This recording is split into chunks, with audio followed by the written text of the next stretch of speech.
أعوذ بالله السميع العليم من الشيطان اللعين الرجيم. بسم الله الرحمن الرحيم. الحمد لله رب العالمين. الحمد لله والحمد حقه كما يستحقه حمدا كثيرا. وأعوذ به من شر نفسي إن النفس لأمارة بالسوء إلا ما رحم ربي. والصلاة والسلام على أشرف الأنبياء والمرسلين خاتم النبيين سيدنا وحبيب قلوبنا وشفيع ذنوبنا أبي القاسم محمد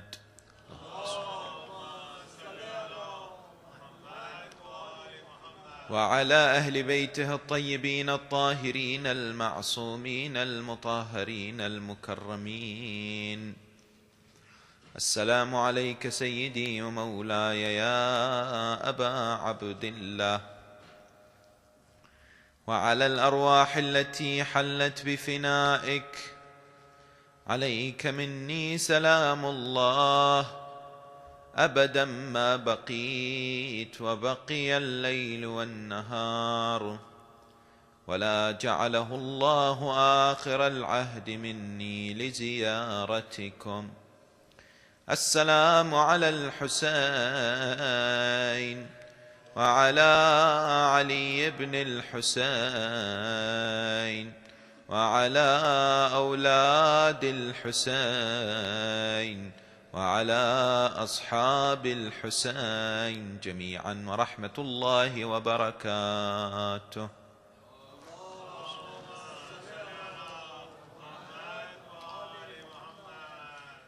قال الله سبحانه وتعالى في محكم كتابه الكريم: وهو أحسن القائلين وأصدق الصادقين.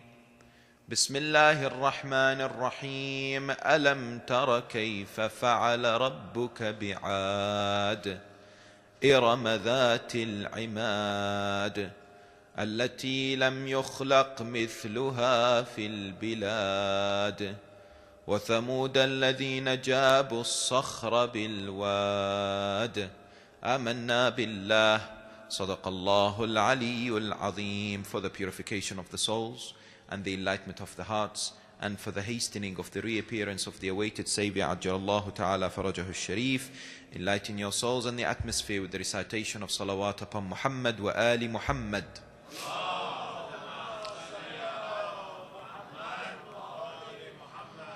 Respected elders, brothers and sisters in Islam, Assalamu alaikum wa rahmatullahi wa barakatuh. The story of Prophet Hud and Prophet Salih constitutes an important narrative mentioned at least 25 times in the Holy Quran. For when we examine the Holy Quran, we find that Allah subhanahu wa ta'ala has dedicated a good amount of chapters and verses in order to present to you and I what happened to the people who lived before us, especially those who had to indeed become followers of the prophets and the messengers sent by the Almighty subhanahu wa ta'ala. According to some scholars, at least 25 or some say 26 prophets of God are mentioned by name in the Quran. And there is of course wisdom and a reason why these prophets are mentioned, and some of their stories are relayed to us in detail. Allah subhanahu wa ta'ala in the Holy Quran tells you and I, Bismillah ar-Rahman ar-Rahim, قَدْ خَلَتْ مِنْ قَبْلِكُمْ سُنَنٍ. Before you there was something called sunan. What is that? Sunan is the ways, sunan is the path, so sunan is the lifestyle, sunan is the experience. Allah says before you there were tribes, there were communities, there were nations that came and lived on this earth. قَدْ خَلَتْ مِنْ قَبْلِكُمْ سُنَنٍ فَسِيرُوا فِي الْأَرْضِ. Allah says walk on the earth. Walk on the earth means what? It means study their lives, study the history, understand what they went through, so that you can appreciate an important trend that occurs in the lifetime of the human being. Too often we are told that history repeats itself. Many a times we are individuals who recognize that historical events and incidents occur before us, and we sometimes are able to connect what happens in history to contemporary events and occurrences. When it comes to the stories of prophets, therefore, Allah Tabaraka wa Ta'ala has presented to you and I for us to be enriched with the understanding and the experience of what they went through and the way they dealt with their communities, in order for you and I to be able to take lessons. Since as we look around, most of us are very much focused about learning about the lives of the Aimma alayhim as-salam, and that is indeed something which is highly recommended. And at the same time, however, the lives of the prophets are somewhat ignored. Ask yourself a question today as you're sitting and listening. How much do you know about Prophet Hud and Prophet Salih? What is the amount of information that you can relay about Prophet Yunus alayhi salam, or Ayyub, or Dhil Kifl, or the other prophets of Allah such as Ilyas or Idris that are mentioned in the Holy Quran? Many of us may struggle, yet the realization is the following: that when we look at the lives of the prophets, it helps us to understand the lives of the Imams. Why? Look at, for instance, Ziyara Warith. When we address Sayyid al-Shuhada, Aba Abdullah al-Husayn salawatullahi wa salamuhu alayhi, we say, Assalamu alayka ya waritha Adam safwatillah. Assalamu alayka ya waritha Nuhin nabiyillah. Assalamu alayka ya waritha Musa kalimillah. We continuously greet our third Imam with the recognition that the Imam is indeed the inheritor of the knowledge of the prophets.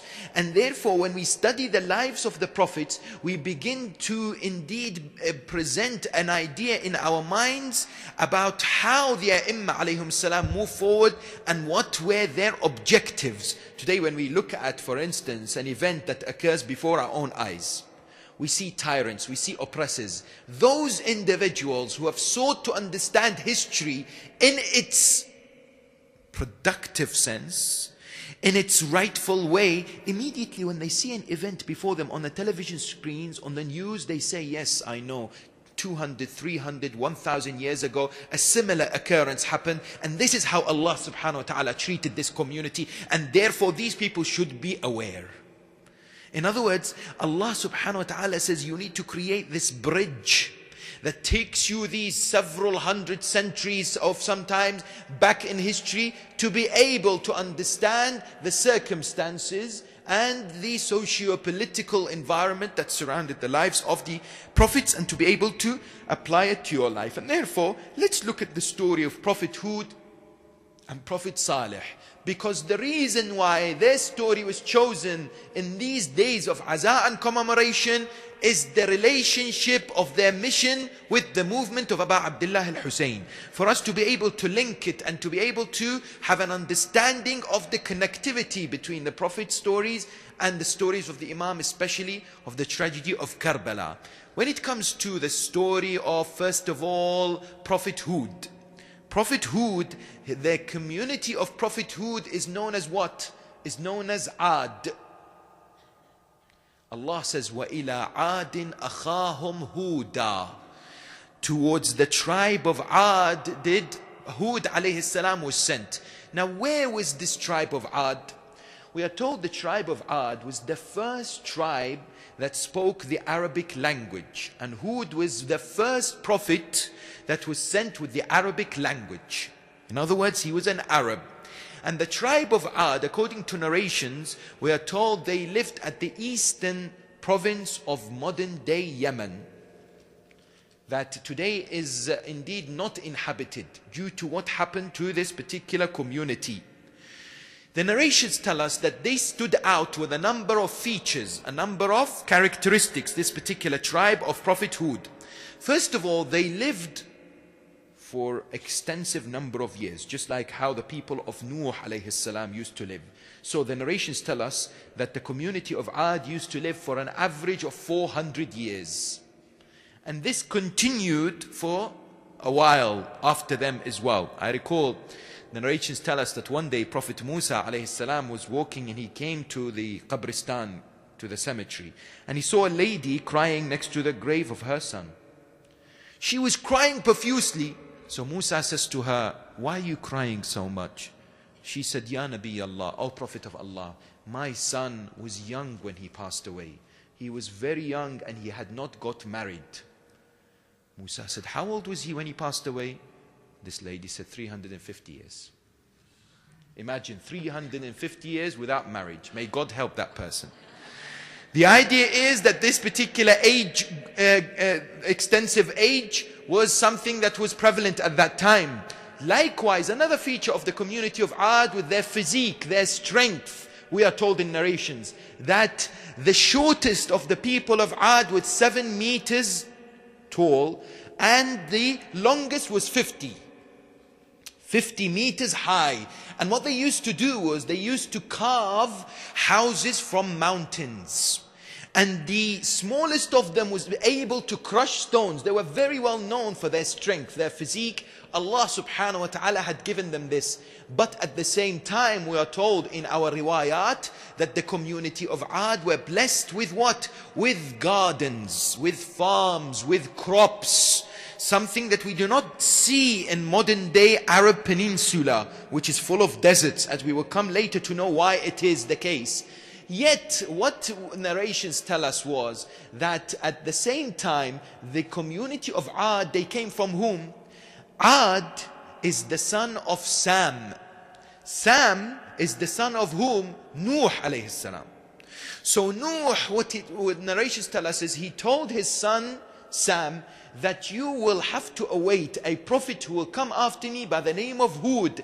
You and your community, and make sure you pass on the message. In other words, according to some riwayat, this Sam was the representative, was the vicegerent who carried the message forward until the prophet Hud came. Because why? Because every single prophet of God throughout history had a Khalifa, had a successor that was appointed by Allah subhanahu wa ta'ala. And indeed the Prophet himself, that particular Prophet, would ensure that the community would be aware of who his successor would be. Who his successor would be. This is a trend that we see in history. Ironically, today there are people who come forward and say that the Holy Prophet of Islam did not leave a successor. How is it possible that all the prophets of God who are indeed, when it comes to rank, in a lower ranking to the Holy Prophet, they leave a successor, and Rasulullah, who has the perfect and the final message, does not? This does not even fit the rational mind of a human being. When it comes to this idea of successorship, all the prophets of God indeed were waiting for the day of the announcement of the successor of the Holy Prophet. In which way? You ask me, in which way? We are told that when it comes to the day of Ghadir, this the most important day when it came to the establishment and the history of the religion of Islam. People say you are exaggerating. Why is it the most important day? We say it is the most important day because the Quran says it's the most important day. If anyone doubts this issue, they need to go to chapter where? Chapter 5, verse number 3. Allah subhanahu wa ta'ala says, on this particular day something happened that indeed the prophets of Allah, including Hud and Salih, were anticipating and working towards. Why? Because the belief in the Quran is that every single prophet came with the same religion. Inna ad-deena 'inda Allahi al-Islam. There is no Christianity, there is no Judaism, there is no any other faith system except Islam from the beginning till the end. Allah says, fact, take it or leave it. There is no way around it. Islam is the only religion. Islam in terms of submission. Islam in terms of obedience to Allah subhanahu wa ta'ala. And therefore, what we are told is that the prophets came one after the other to deliver this message. Worship Allah and associate yourself as believers and do not associate anything with Him in terms of ibadah, and follow His prophets. And this was the core, this was the main message of the prophets. Yet their particular teachings were normally based upon the prophet that came before them, that was Ulul Azm. From the 5 ulul azms, between them there were many thousands of prophets who came, and sometimes at the same time, like Lut alayhi salam was at the same time as Prophet Ibrahim. But what we are told is that gradually, from one prophet to another, the religion, this one core, one main religion of Islam became what? Became gradually closer to completion. However, it was not completed and perfected except on the day of Ghadir, and therefore the message of 124,000 prophets of Allah became realized on the 18th of Dhul Hijjah. The 18th of Dhul Hijjah was a day that indeed all the messengers of Allah would become joyful. Why? It is the day the Quran says, Al-Yawm akmaltu lakum deenakum wa atmamtu alaykum ni'mati wa raditu lakum al-Islam deena. Allah in fact says, you know, with the day of Ghadir, there are 4 qualities of this day. No other verse in the Quran says any other day has these 4 qualities. Understand this and you can appreciate why us, the followers of Ahlul Bayt, regard the day of Ghadir so significant. What are these 4 qualities? Allah says, Al-Yawm ya'isa alladhina kafaru min dinikum. Number 1, on the day of Ghadir, the disbelievers are now despondent. They've given up. They've dejected that they can no longer fabricate this religion. Number 1, Al-Yawm akmaltu lakum deenakum. Today the religion has been perfected. وَأَتْمَمْتُ عَلَيْكُمْ نِعْمَتِي. And indeed the ni'mah of Allah has been complete. وَرَضِيتُ لَكُمُ الْإِسْلَامَ دِينًا. And the religion, I am now pleased for you to have this complete, comprehensive system of life for the salvation of man and for the happiness in dunya and akhirah, perfected on the day of Ghadir. Perfected on this particular day, which is the most important day. And therefore, Sam was indeed this particular representative of Prophet Nuh. Later on, his son Ad established the community, and therefore the tribe of Hud were known as Ad. Several years after Ad, Hud alayhi salam was born. Yet during the early years of the life of Hud, there was a king by the name of what? By the name of Shadid. Shadid was the son of Ad. Can you see the relationship? Now this just king was so righteous that people indeed flourished. And we are told at that time, most of them used to worship Allah subhanahu wa ta'ala. They were monotheistic. This king Shadid, I recall, I read in a riwayah, in a narration, that he had a wazir, a particular minister who looked after the justice system. And this particular wazir, this justice minister, felt bored because there was no injustice in society. There was nothing for him to do. So he would come and complain to the king Shadid. He would say, I am not having anything to do. There is no dispute happening that I can rule between them. And so what happened was, one day somebody comes to his particular place. 2 people, they say, we have a dispute. He says, Alhamdulillah, finally there's a dispute. What is your dispute? One person says, I sold my land to this person, and after I sold it several years, he found a treasure inside the land. So he said, oh, so you're disputing that whose treasure belongs to? They said, yes. This man said, I am saying this treasure belongs to you because it is in your land. And he's saying, no, no, no, I bought it from you many years ago, therefore it's belonged to you. The justice minister, perhaps, God knows, thought about committing suicide. Because at the end of the day, look at how beautiful it is when an individual thinks about themselves, others before themselves. That this dispute was not really a dispute. That they both wanted to help each other out and they wanted someone to mediate. So he went to the king. He said, this is my first case. Help me out. The king said, then the best way is take the treasure out and tell them if there is a marriage, if there are a couple who want to marry, use this to help them get married in society. And they solved the problem. But the problem happened thereafter when this king Shadid died and his brother Shaddad assumed power. He was one of the people who encouraged what? Idolatry. He bought statues, idols, and they began the worship of idols. At the age of 40, Prophet Hud rose and was instructed by Allah subhanahu wa ta'ala to come and speak to his community. By this time, unfortunately, the spread of idolatry has spread throughout that area. You could imagine that only a few years back they were worshipping Allah subhanahu wa ta'ala. But this is how the shaitan infiltrates. Sometimes it needs small things. Small things that will lead people further and further away from the remembrance of Allah subhanahu wa ta'ala. And therefore Hud alayhi salam came forward and said to his community, he said to his community, قَالَ يَا قَوْمِ اعْبُدُوا اللَّهِ, O my nation, O my community, worship Allah. مَا لَكُم مِّنْ إِلَهٍ غَيْرُهُ. You do not have a Lord except Him. أَفَلَا تَتَّقُونَ. But an important statement is then made. This is all from the Quran, as I am about to say. An important statement was made by Prophet Hud when preaching and propagating and spreading the religion of Islam, submission to his community. He said to them, وَيَا قَوْمِ اسْتَغْفِرُوا رَبَّكُمْ ثُمَّ تُوبُوا إِلَيْهِ. Oh my community, perform istighfar and do what? And return back to Allah in tawbah. So that what? يُرْسِلِ السَّمَاءَ عَلَيْكُمْ مِدْرَارًا. Allah will indeed open up the heavens for you in rizq. Question. Some people say, when I do istighfar, that's for akhirah. That when I do istighfar, when I've committed a sin, Allah will help me on the day of judgment, will not punish me on the day of judgment, will indeed release me from the chastisement of hell, yawm al-qiyamah. Yet the Quran quite clearly says that if you want your rizq to increase, if you have a problem in your world, in your life, then seek istighfar and see the difference. Allah says to Hud, tell them, if they were to seek istighfar and forgiveness from Allah, Allah will indeed open up the skies, the heavens for them. Opening the heavens is a metaphor for rizq.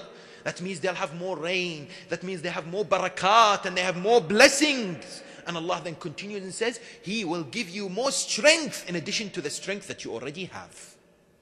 He will give you more strength. Yet the people, of course, rejected. So Hud alayhi salam, what did he do? He came to this particular king by the name of Shaddad. He said to him that God the Almighty has promised those believers and those who submit paradise. So King Shaddad said to him, this paradise that you keep talking about, can you tell me what it is? So Hud alayhi salam began describing paradise to this king. He said paradise is something unimaginable. The paradise is where you walk on something which indeed smells like musk, whereby you have rivers and you have gardens and you have, for instance, whatever you desire. So Hud presented this wonderful picture of Jannah. Instead of thinking that this is a place that I wish to work for, King Shaddad said, no problem, I will build paradise on this earth. What did he do? We find in the Quran in Surah Fajr. أَلَمْ تَرَ كَيْفَ فَعَلَ رَبُّكَ بِعَادٍ إِرَمَ ذَاتِ الْعِمَادِ. What is Iram? Iram historically is a city that had been built with huge pillars. And it's described as a very, very attractive, beautiful city that was built sometime back in history. According to the Quran, and according to our narrations, Iram was built by whom? By this king, King Shaddad. He said, I will make heaven on earth. So what did he do? Apparently it took several hundred years. Some narrations I've come across, some say less, to build this magnificent city. Everything that an individual would desire, he said, bring it. He would indeed bring the best products and the merchandise from around the area, from far and distant places, until the city was ready to be opened. So remember, this particular king was the eastern part of Yemen today. He decides, according to our riwayah, that he decides to leave and go and perform the opening of this city. Where is this city? In modern day Sham, we are told. This was where it was. It's no longer there. Now the point was that when he went on his journey, he took his entourage with him, the people with him. The narrations tell us on his journey, he came across a very beautiful deer. You have a lot of them here. So this deer, when this particular king saw it, was mesmerized by its beauty. Immediately on his horse followed the deer The deer was running and the king was running and the people were left behind. He was by himself, enchanted by the deer, until he found himself, he'd lost the deer, he found himself in the middle of no man's land, nowhere to be seen. And he looked around, there was nobody. All his people and his soldiers and entourage had not caught up with him and had lost him due to his eagerness to find the deer. The narrations tell us at that moment he saw a creation of God, creation of Allah. He said to him, who are you? He said, I'm the angel of death. He said, what can I help you? He said, I've come to take your soul away. He said, no, you've come the wrong time. I have a city. I want to open up the city, in Iram. He said, no, there is no. إِذَا جَاءَ أَجَلُهُمْ لَا يَسْتَأْخِرُونَ سَاعَةً وَلَا يَسْتَقْدِمُونَ. The Holy Third Imam says, if you really want to test your iman, if you really have the audacity to sin, then when the angel of death comes and wants to take your soul away, say, Yar, my friend, I'm not, it's not the time for me now. At the end of the day, you cannot do that. And therefore, when this particular man said that, look, I don't want to die now. I have a city that I've built for hundreds of years. Angel of death said, no, this is the command of Allah. So at that moment, he said, okay, fine, let me come down from my horse. He said, no, your soul will be taken away at this time. And indeed, he died all alone in the middle of the desert. Deserted, humiliated, disgraced. Interesting how the human being sometimes develop the state of arrogance. Starts to think that indeed there are individuals or beings that deserve to be praised or indeed are of a particular status. And Allah subhanahu wa ta'ala humiliates the tyrants and the oppressors and those who display arrogance. Look at the beauty of the Ahl al-Bayt. Look at what Amir al-Mu'mineen Ali ibn Abi Talib salawatullahi wa salamu alayhi, when he says in Nahjul Balagha, I am surprised about the human being. He or she is created from a piece of cloth, and when they die, they stench the place, and in between they are annoyed and intimidated by a small fly. In between, in their lives. What makes them think before the creation they were nobody?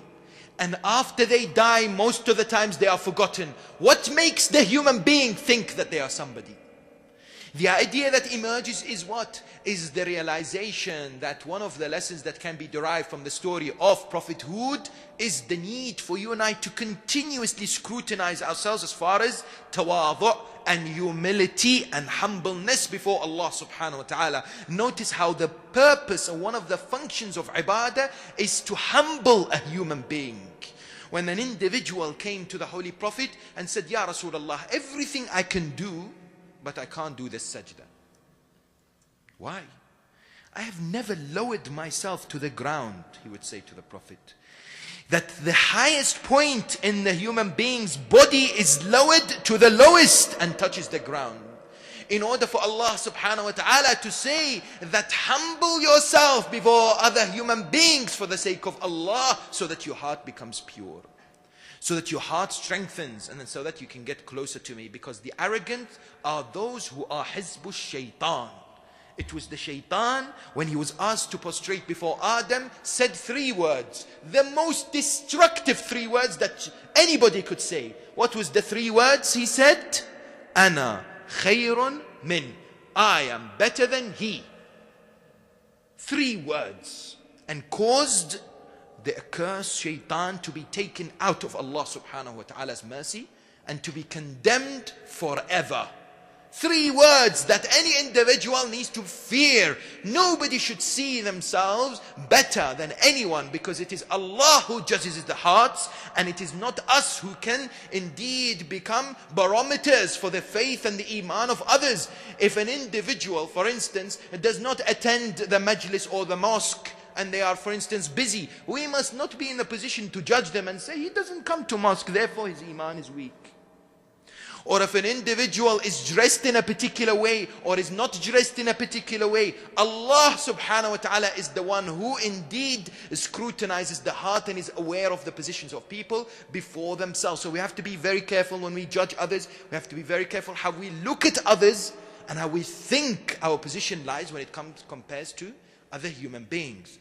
What happened was that Hud alayhi salam told them about the fate of this particular king, Shaddad. Yet the community would not listen. They were still very stubborn. They were very much arrogant. And they continued disobeying Allah subhanahu wa ta'ala until the Almighty subhanahu wa ta'ala warned them. And for several years, He did not send the barakah of rain for them as a sign that there will be punishment. And at the same time, the stubbornness of the people continued until what happened was, until the Almighty Tabaraka wa Ta'ala commanded Hud to take his family and a few believers who had believed in him and to leave the area. Why? Because he would send a very severe wind. Rih sarsar atiyah, the Quran says. Very severe cold wind. The cold wind was so ferocious that it severed their limbs and their heads from their bodies. And it indeed covered their houses with dust and soil. That's why you see it as a desert area now. We are told the Khalifa, the Abbasid Khalifa Mahdi al-Abbasi, he was at the time of the 7th Imam. When he came, he was searching for a particular treasure, and he came across, after digging in that particular land, he came across certain skeletons or whatever that he was not sure what they were. They asked around, what is this? And he felt the coldness. There was a cold breeze that was coming from that particular area after digging into the earth. Nobody knew the answer except a man who indeed is the talking Quran. The holy 7th Imam, Imam Musa ibn Ja'far al-Kadhim, salawatullahi wa salam alayhi. He was told, when he told them that these are the remains of the tribe of Ad. And the Quran says there were 2 tribes of Ad, Ad and al-Ula. And indeed the Prophet Hud's community were the first tribe of Ad. Apparently another tribe of Ad came many hundreds of years later. And that's why the Quran says the first tribe of Ad. Yet the Imam told them, this is indeed what the punishment of those who stood against the commands of the Almighty subhanahu wa ta'ala and the instructions of His messenger. We are told that Hud alayhi salam lived for more than 400 years. For more than 425 years Hud alayhi salam lived. Later on he moved on and went where? And lived in his final years in modern day Iraq, especially in where? In Kufa. Especially near Najaf. And that's why when you and I recite the ziyarah of Amir al-Mu'mineen, we often say after the ziyarah, وَالسَّلَامُ عَلَيْكَ وَعَلَى ضَجِيعَيْكَ آدَمْ وَنُوحٍ. Peace be upon you and the ones who are buried next to you. Whom? Adam, Prophet Adam and Nuh. وَعَلَى جَارَيْكَ هُود وَصَالِحٍ. And to your neighbors, Hud and Salih. Because today, the graves of Hud and Salih, according to some narrations, because other narrations say they are buried in Yemen, in Hadramaut. Yet for those who have visited Wadi Salam, the biggest cemetery in the world, in close proximity to the shrine of Amir al-Mu'mineen, they'll recognize there is an area known as the shrine of Prophet Hud and Prophet Salih. They are both buried together next to each other. And in the Quran, many a times they are mentioned together. Why are they mentioned together? It is because that Salih is a descendant of Hud. And Salih was sent to a community known as Thamud. Yet the area was slightly different. The area is modern day Saudi Arabia, the Arab Peninsula, but the northern side of it. So the northern desert regions. And of course, the tribe of Thamud were sent with Prophet Salih, who was 16 years of age when he first declared the message. And when the punishment of God fell upon the community of Thamud, Salih was 120 years of age. And therefore, for 104 years, more than 100 years, Salih alayhi salam would preach the message of monotheism and submission to Allah subhanahu wa ta'ala to the tribe of Thamud. The tribe of Thamud, of course, had similar characteristics to the tribe of Ad. They were also quite humongous. They also carved out for themselves homes from mountains they used to live. But they seemed to have a particular interest in mountains, more than the tribe of Ad, according to some understandings of the traditions. We are told that the community of Salih, known as Thamud, worshipped 70 idols. That despite saying that a few hundreds years back, the community of Ad were punished by Allah subhanahu wa ta'ala. And this is what fascinates people who study history. We see the trends coming and going. People being punished, people being held accountable for their arrogance and for their rejection of the path of the Almighty subhanahu wa ta'ala. But people don't take heed. People do not reflect, do not take lesson. And that's indeed something that you and I need to be very much aware of. Salih alayhi salam came forward with this message of monotheism. Yet the Quran, what the narrations also tell us, is that his community decided to do what? His community decided to kill him.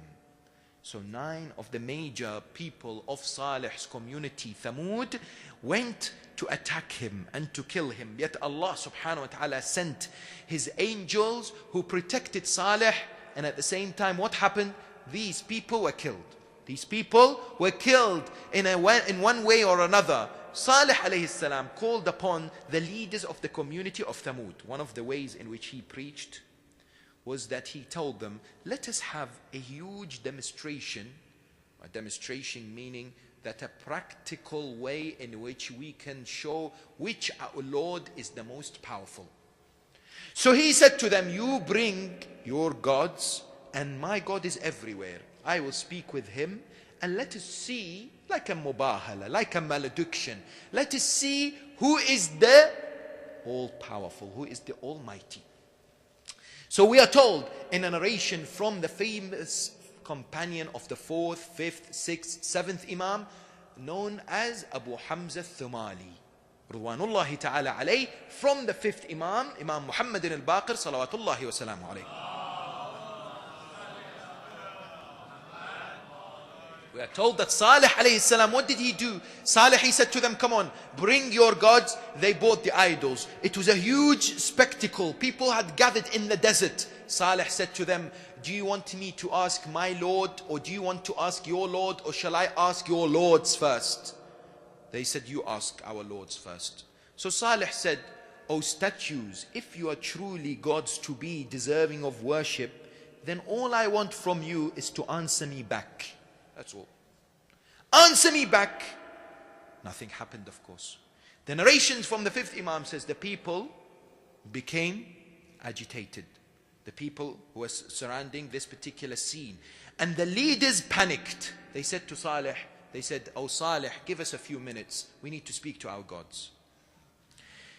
They went to their gods, of course, and they knew that they were tricking people, and they had gathered together. Yet, for some reason, they came back and said to Salih, now our gods are ready to respond. Salih asks them again, if you are truly gods deserving to be worshipped, then speak to me. Nothing came. At that moment, the leader said, no problem. Let us see what your God can do. Salih said, what would you like my Lord to do? They said, you know that mountain? We want your God, your Lord, if it's truly the Lord to be worshipped, we want him to produce a she-camel from inside this particular mountain. We want the mountain to open up and give birth to a she-camel. Salih said, no problem. They said, hold on. There are indeed certain conditions for the she-camel. The she-camel must be red-haired. It must have a lot of hair, and it must be pregnant. And when she comes out of the mountain, she then has to give birth straight away. Notice how people think. Salih said, this is easy for my Lord. He prayed to Allah subhanahu wa ta'ala, and at that moment, indeed, immediately, as a miracle to a prophet of his, Allah subhanahu wa ta'ala caused the mountain to shake, and the she-camel emerged. It was quite huge. That we are told in narrations that a few people believed, yet majority of the leaders of the community of Thamud said, this is magic. Said, this is magic. Salih said to them, no problem. Let's test if it's magic or not. This particular she-camel, she will drink from the water one day. She will drink from the water one day. You are not to drink from the water on that particular day. And in response, if you allow the she-camel to drink from that water one day, it will produce milk sufficient to feed the entire community. How about that? And indeed they saw this. They witnessed that the she-camel was doing this by the permission of Allah subhanahu wa ta'ala. Yet Salih warned them and said, do not approach this particular she-camel and do not harm it. Neither should you harm its baby after it's given birth, because Allah's punishment will fall upon you. Some people followed, a majority did not, until a group decided that they said this particular sign from Salih's Lord is causing too much problems for us. It is taking many people towards where? Towards the direction of Salih. Therefore we have to kill it. A man by the name of Qaddar. A man by the name of Qaddar. He is mentioned by name in the narration of the Holy Prophet. The Holy Prophet of Islam says there are two wretched individuals in history. One is from the past and one is in the current times, the Prophet says. The wretched man of history is Qaddar, who killed the she-camel. And the wretched man of this time is the man who sheds the blood of Ali ibn Abi Talib. Abdul Rahman ibn Muljam al-La'in, he was the individual. Therefore what we are told is that Qaddar took a few people, handful, and they went and they killed the she-camel. They slaughtered it, and they slaughtered its what? Its baby. The result, of course, was what? The result that Allah subhanahu wa ta'ala punished the community. How was the punishment of the community? There was a huge zilzal, a huge earthquake that swallowed the community, the people entirely except the believers. Except those believers. And therefore the community, some people came to Amir al-Mu'mineen and said, Ya Ali, how is it that Allah subhanahu wa ta'ala punished the entire community for the action of only a 9 group of people, 9 individuals headed by Qaddar went and killed the she-camel? Why was the entire community of Thamud except the believers punished? Why? Amir al-Mu'mineen, it said it is because the rest of the members of the community were pleased with the actions of this man, and therefore their pleasure is tantamount to their happiness and their satisfaction of this action, and therefore Allah subhanahu wa ta'ala punished them. That's why we read in Ziyarah, وَلَعَنَ اللَّهُ أُمَّةً سَمِعَتْ بِذَلِكَ فَرَضِيَتْ بِهِ. May the la'na of Allah be upon the nation or any group of individuals who heard about the cries of Karbala and the tragedy, and they were pleased. They didn't actually take part. They were not necessarily the perpetrators, yet all that it was is that they were pleased. That when the Imam alayhi salam was going towards Karbala in Qasr Bani Muqatil, he comes across a man by the name of what? Ubaydullah ibn al-Hurr al-Ju'fi. He says to him, join me. You need to ask for tawbah. Why? This man had fought Amir al-Mu'mineen in Siffin. And therefore Imam Hussein went to him personally, sat next to him and said, come towards me and I will guarantee paradise for you. Imagine that the Imam of the time would come to certain individuals and invite them to the path of truth. And this man would say, Ubaydullah would say, Yabna Rasulullah, death is not something I'm looking for at the moment. I have my life, I have my family, I have my business, so to speak. Therefore I will give you my horse and I will give you my sword. Imam al-Hussein said to him, by God, I do not need your horse and I do not need your sword. But you take yourself away from this area, because a man or a woman or anybody who hears the cries of our suffering and does not come to our help, Allah will punish them in the lowest pits of hell. What the idea therefore emerges is that Amir al-Mu'mineen says a lesson to be learned from the community of Thamud, Salih, Prophet Salih alayhi salam, is what? Is this whole notion of Amr bil Ma'ruf and Nahi anil Munkar. Enjoining the good and forbidding the evil. The community of Thamud did what? The community of Thamud did not forbid the evil. The community of Thamud, the people of Salih, they did what? They looked at the action of this Qaddar. They were pleased with it, and therefore Allah subhanahu wa ta'ala punished them. Indeed, the important lesson that is derived from this particular story of Prophet Saleh is in line with the movement of Aba Abdullah al-Hussein. Something that we have to remind ourselves from year after year. The notion and the belief in Amr bil Ma'ruf and Nahi anil Munkar. The Holy Prophet of Islam, Rasul al-A'zam Muhammad sallallahu alayhi wa alihi wa sallam,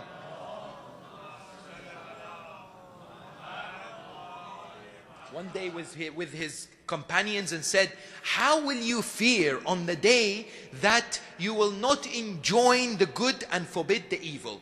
They said, Ya Rasulullah, will that day actually come where people do not practice Amr bil Ma'ruf and Nahi anil Munkar?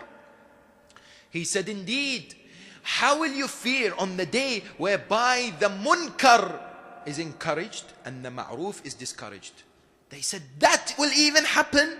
And Rasulullah said, indeed, even worse, there will be a day whereby the munkar is seen as a ma'ruf and the ma'ruf is seen as a munkar. Today, I read online that there was a German man who, after 19 years of getting married to his wife, discovered that it was a male. 19 years before, his wife was a male and conducted this sex change. Today, our problems in society are indeed that the munkar, the vice, are being seen as virtues and vice versa. That there is no line from a morality, that we have lost our moral standards in many different societies and in many different communities. And this is where the challenge lies. This is where the difficulty is, because some brothers and sisters ask the question, why is it that we are reciting dua? Why is it that we're praying to Allah subhanahu wa ta'ala to help our brothers and sisters in Pakistan who are suffering greatly? Our brothers and sisters in Bahrain, our brothers and sisters in many parts of the world. Why is it that our dua is not accepted? The Prophet of Islam tells us that make sure you do Amr bil Ma'ruf and Nahi anil Munkar. Why? Because if you do not, whatever then you do as far as supplication, Allah will not answer your dua. Allah will not respond to your calls if you are not rising to this very crucial element. This is one of the furu' ad-deen that I recall, that sometimes when we teach our children the 10 furu' ad-deen, and we say to them that it is salah, saum, hajj, zakat, khums, and then we of course mention this area of jihad, and we say to them there's wilaya and there's tabarri, and then all of a sudden people forget or somewhat overlook this element, this notion, this belief in enjoining the good and forbidding the evil, which has 3 stages. The first is what? The first is to condemn an action that is indeed wrong in the heart, and to like to do something which was good, at least in the heart. Secondly, to use the tongue. And thirdly, to go about it using any physical way in which we can establish this particular virtue and this characteristic. In other words, the best form is to go out and to do something and to make a difference, to ensure that the mission of Aba Abdullah al-Hussein, whom he says, I have not left in order to cause any disarray or to play games or for any fun or for oppression, except that I have left to establish Amr bil Ma'ruf and Nahi anil Munkar, and to reform the ummah of my Prophet, and to be on the path of the grandfather and my father. Indeed, when people ask why Aba Abdullah al-Hussein went through what he went through, every stage was calculated, every mission, every propagation was to ensure that Amr bil Ma'ruf and Nahi anil Munkar, which is a responsibility on all our shoulders. Brothers and sisters, this is not a responsibility for the Maulanas, neither is it only for those who are heads of the community. It is a responsibility for every single believer to take it on their own shoulders and to make it a prime concern for them. The Holy Prophet says, he who wakes up in the morning and is not worried about the state of the affairs of the Muslims is not one of them. Is not one of them. This state of apathy that sometimes takes our lives and controls our thoughts. We need to wake up. We need to be indeed energetic. we need to be individuals who recognize what is expected from us as far as our responsibility, as far as our duties are concerned. There are people who ask the question, how do we get closer to Allah? What is the tool to get closer to Allah? The beauty of the religion of Islam is that it gives many different dimensions, and it helps you and I to look at things in many different facets. In which way?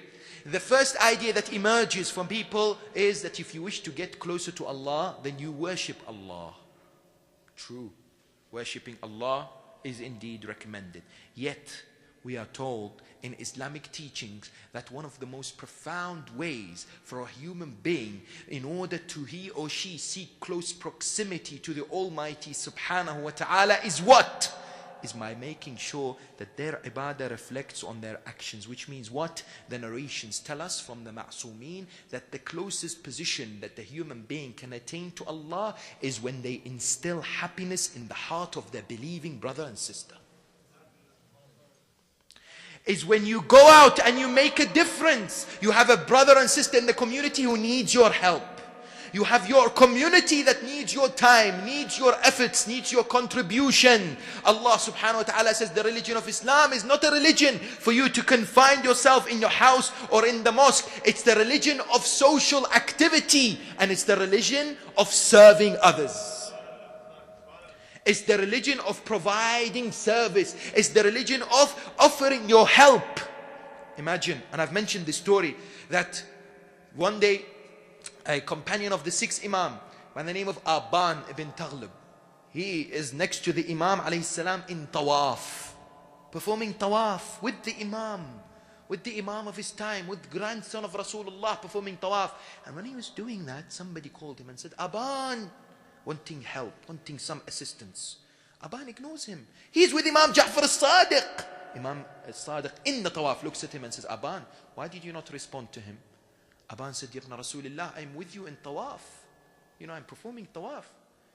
And at that moment, the narration tells us that he says to the Imam, Yabna Rasulullah, this is also wajib tawaf. That we have, wajib tawaf should not be disturbed or cut.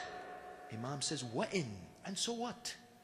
If a believing brother and sister calls you for a help or requests something from you, then you are to respond to them. In another narration, Imam Sadiq says, he who responds to the help and comes to the aid of their believing brother and sister in fulfilling the hajat, qada'u hajatil mu'min, Allah will give them the reward of more than 2 weeks continuously performing tawaf.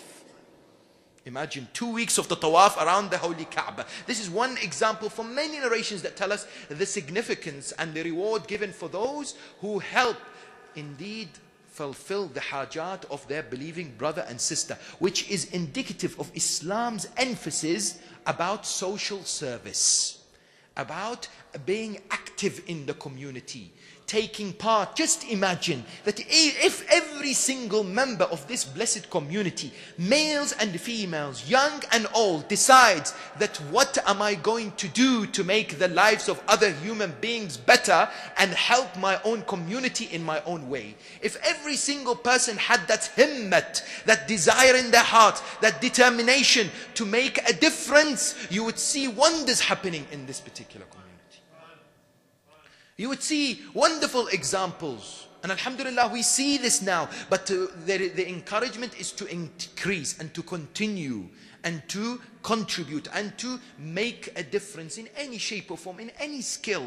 If an individual is skilled in web design, if an individual is a good teacher in order to look after children, if an individual is a good attorney, an individual who studied politics, if an individual is, for instance, a doctor and wants to conduct, for instance, health sessions and sessions to test the health status of the community members, in each and every way we can help. If it is our time, if it is our wealth, if it is our skill. But the difference is that we should do something in order for us to be included in this category in which Imam alayhi salam established his mission for. And indeed, this was what Bani Umayyah did not want happening. Indeed, when they saw Imam wanting to reform, this stood against their plans to fabricate the religion of Islam.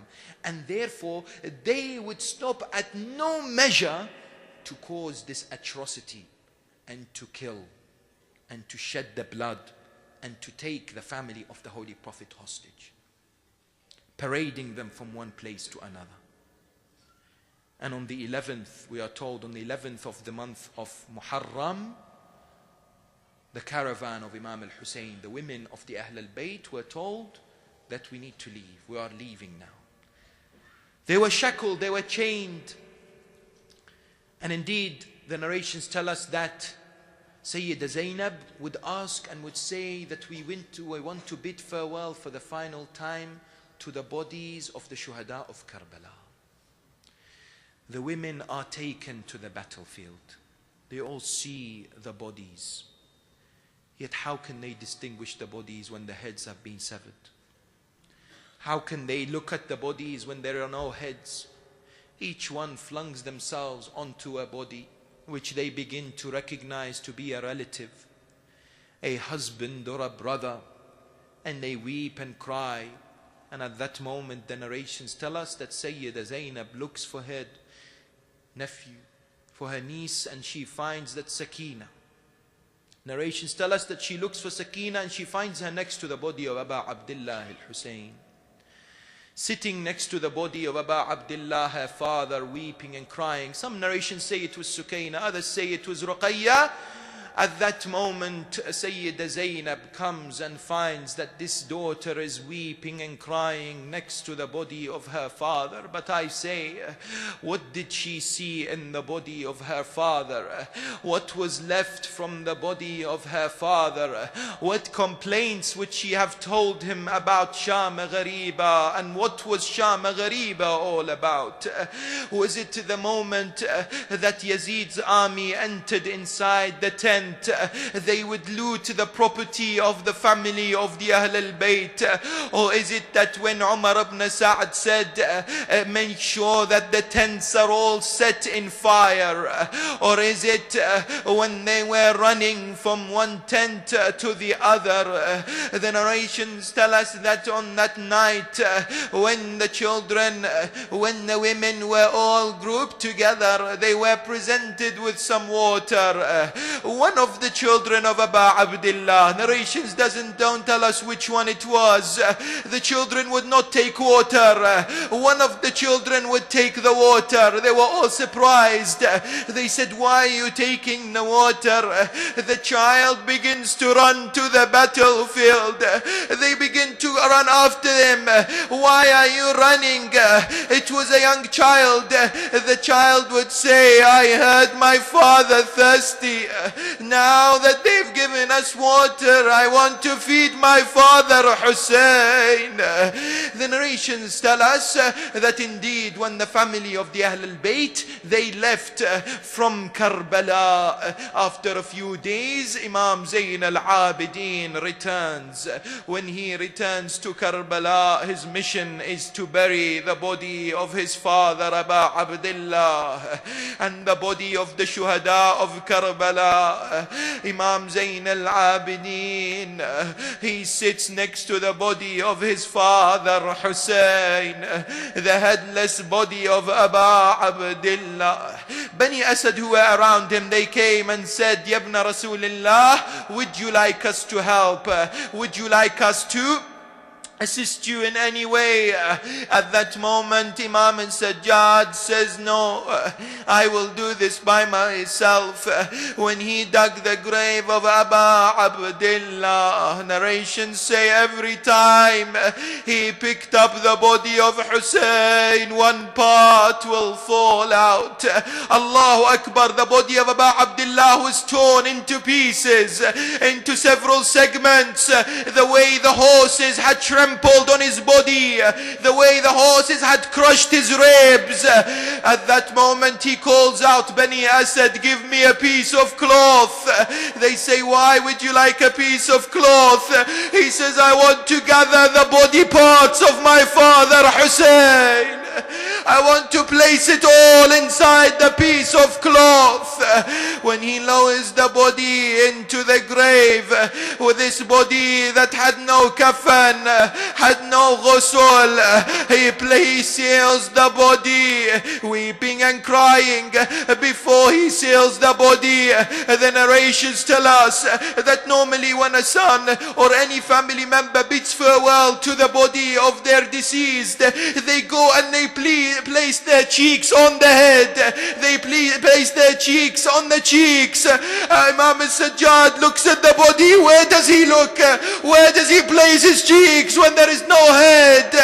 Allahu Akbar. Imam seals the grave and puts a sign next to it. The sign says, هذا قبر الحسين ابن علي. This is the grave of Hussein ibn Ali, الذي قتل عطشانا بأرض كربلاء. He was killed whilst thirsty in the land of Karbala. The narrations tell us that he went later next to bury the body of Abu al-Fadl al-Abbas.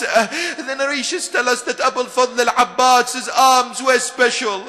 Abu al-Fadl al-Abbas' hands were special. The narrations tell us why. Because they were kissed and embraced by 3 imams. 3 imams of the Ahl al-Bayt embraced and kissed the arms of Abu al-Fadl al-Abbas. The first was Amir al-Mu'mineen. In his final few moments before he passed away, the narrations tell us that he called Sayyida Zainab and he called Abu al-Fadl al-Abbas and he said to them, come next to me. When they both came next to him, he took the hands of Sayyida Zainab and he took the hands of Abu al-Fadl and he placed the hands of Sayyida Zainab on the hands of Abu al-Fadl. He says, my son Abu al-Fadl, this daughter of mine Zainab, you look after her, you protect her. The narrations tell us that at that moment Imam Ali alayhi salam takes the hands of Abu al-Fadl and kisses the arms and the hands of Abu al-Fadl. The narrations tell us that when Imam al-Hussein heard the cries of Abu al-Fadl, when he rushed towards him on his way, he saw the arms of Abu al-Fadl that were severed. He picked it up and kissed it. And the third Imam who embraced the hands of Abu al-Fadl was Imam Zayn al-Abidin. When he came to bury the body of Abu al-Fadl al-Abbas, on the way he saw the severed right arm of Abu al-Fadl. Allahu Akbar, what scene it was. He picked it up, he kissed it. He would come to bury the body of Abu al-Fadl al-Abbas. Yet Imam Zayn al-Abidin was asked, Ya ibn Rasulullah, what was the hardest thing that you have to go through? What was the most difficult thing that you had to endure? Imam Zayn al-Abidin would say to one of his companions, Nu'man, he says, oh Nu'man, Ash-Sham, Ash-Sham. The hardest thing that we had to endure, the humiliation, the way the narrations tell us the chains were around the neck of Imam Zayn al-Abidin and the women of the Ahl al-Bayt. One narration tells us that Imam Zayn al-Abidin, when he was being dragged from one area to another, saw a man that he knew. The man said to him, Ya ibn Rasulillah, is there anything that you want me to do for you? He says, give me a piece of cloth. He says, why do you need a piece of cloth? He says, I want to put it between the chains that are digging into my neck. I want to put it in between the chains that are causing my neck to bleed. ألا لعنة الله على القوم الظالمين وسيعلم الذين ظلموا أي منقلب ينقلبون والعاقبة للمتقين وإنا لله وإنا إليه راجعون. نسألك اللهم وندعوك باسمك العظيم الأعظم الأعز الأجل الأكرم. يا الله يا الله يا الله يا الله يا الله يا رحمن يا رحيم يا مقلب القلوب ثبت قلوبنا على دينك. اللهم انصر الإسلام والمسلمين واخذل الكفر والمنافقين. اللهم دمر أعداء الدين. Oh Allah, we ask you in the name of Aba Abdullah al-Hussein and the shuhada of Karbala. O Allah, protect our brothers and sisters, the followers of Ahl al-Bayt in Pakistan. O Allah, we pray to Allah subhanahu wa ta'ala to protect our brothers and sisters in Bahrain. And we pray to Allah subhanahu wa ta'ala to give all those brothers and sisters suffering across the world from oppression and injustice, victory and success. We pray to Allah subhanahu wa ta'ala to give shifa to all those who are ill and suffering with ailments, with the recitation of the blessed verse of shifa. Bismillahir Rahmanir Rahim. Amma yujibu al-mudtarra idha da'ah wa yakshifu as-su'. أما يجيب المضطر إذا دعاه ويكشف السوء أما يجيب المضطر إذا دعاه ويكشف السوء أما يجيب المضطر إذا دعاه ويكشف السوء أما يجيب المضطر إذا دعاه ويكشف السوء يا الله شافي مرضانا ومرضى المؤمنين والمؤمنات بجاه مريض كربلاء زين العابدين. Finally, I would like to express my gratitude and thanks to the community here and for the management at Idara Ja'fariya for extending the invitation to be with my brothers and sisters during this Ayyam Aza. I ask Allah subhanahu wa ta'ala to forgive me for any shortcomings, anything that I said which may not be truthful or any mistakes. And I indeed extend my thanks to all the brothers and sisters who have shown their warmth, their welcome. And I pray to Allah subhanahu wa ta'ala for the continuous success and the strength of this community. And I pray to Allah subhanahu wa ta'ala to make this community at the forefront of the communities that stand with our holy 12th Imam Ajjallahu Ta'ala Farajahu Sharif and indeed support his cause and support his movement. Can I ask you to recite Surah Al-Mubarakatul Fatiha for the thawab of the soul of Brother Adnan Al-Daddah and Sayyid Ishat Hussein, and the thawab for the thawab of all the souls of all the marhumeen. Al-Fatiha, but before it aloud salawat.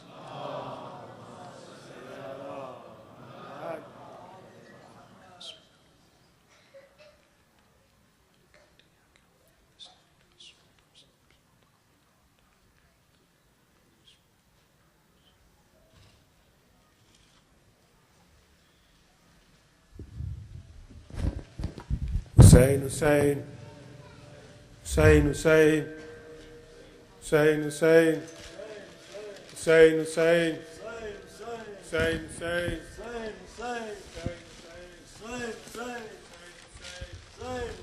Who is this girl in Karbala? She looks like she is Sakina. Who is this girl in Karbala? She looks like she is Sakina. Who is this girl in Karbala? She looks like she is Sakina. She's coming towards the battlefield. She's coming towards the battlefield. Why is she turning towards Najaf? Why is she turning towards Najaf? Is her grandfather Ali? Is her grandfather Ali? Is her grandfather Ali? She looks like she is Sakina.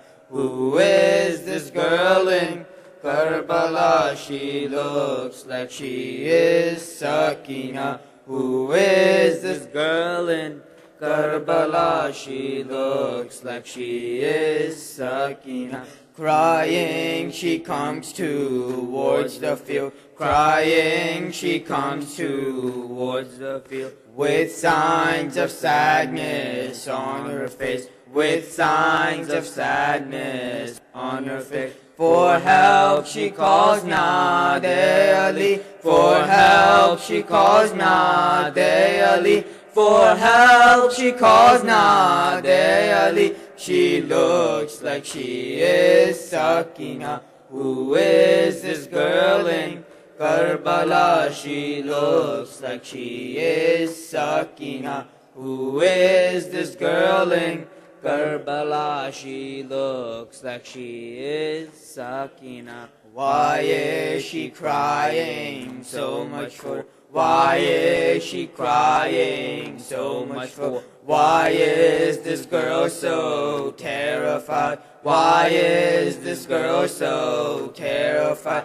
Did someone she knew pass away? Did someone she knew pass away? Did someone she knew pass away? She looks like she is Sakina. Who is this girl in Karbala? She looks like she is Sakina. Who is this girl in Karbala? She looks like she is Sakina. Why are her ears bleeding so much? Why are her ears bleeding so much? Why is this young girl being slapped? Why is this young girl being slapped? This is sending so much pain. This is sending so much pain. This is sending so much pain. She looks like she is Sakina. Who is this girl in Karbala? She looks like she is Sakina. Who is this girl in Karbala? She looks like she is Sakina. Why is there no one helping her? Why is there no one helping her? No comfort and no sympathy. No comfort and no sympathy. Has she been orphaned at this age? Has she been orphaned at this age? Has she been orphaned at this age? She looks like she is Sakina. Who is this girl in Karbala? She looks like she is Sakina. Who is this girl in Karbala? She looks like she is Sakina. Hussain, Hussain, Hussein, Hussein, Hussain, Hussein, Hussain.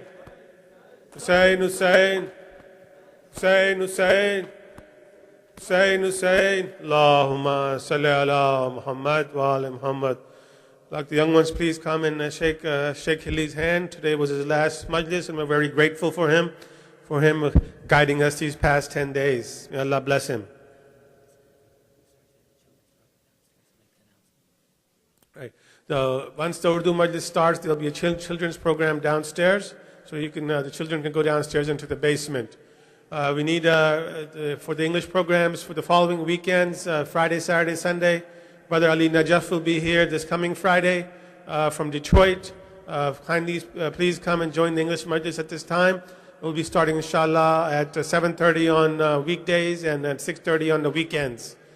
We are looking for sponsors for those majlises. Anyone would like to sponsor any majlises? You can see myself or Brother Azmat, Sister Masuma Shirazi or Sister Taysin. We're happy to give you the details for sponsoring any majlises.